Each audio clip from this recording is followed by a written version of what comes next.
Hello and welcome to the second in our tutorials in Photoshop.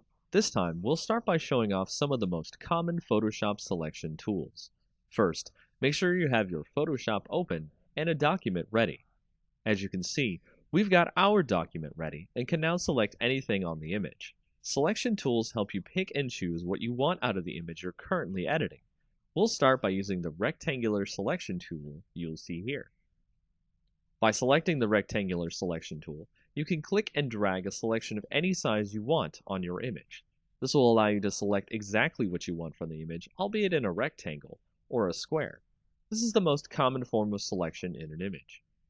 From there, we can switch the selection tool by going over to the rectangle selection tool, right-click on it, and see a drop-down box of other selection tools. We'll switch to the elliptical marquee tool, which allows us to select things on the image not in a rectangular pattern, but in an oval or circle pattern. Once you've selected something with these tools, you might be ready for a little more advanced selection tool, which will allow you to select things in a creative way, the lasso tool. The lasso tool is more interesting than the previous tools because it allows you to select things in a more controlled manner.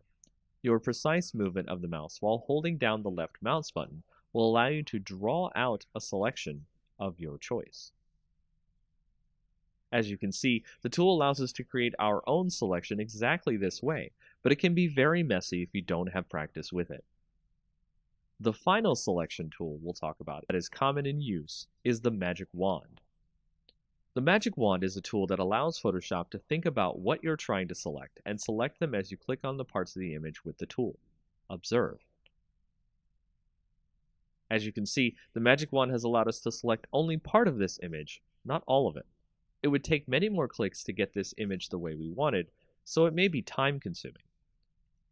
And that's it for the common selection tools and their uses.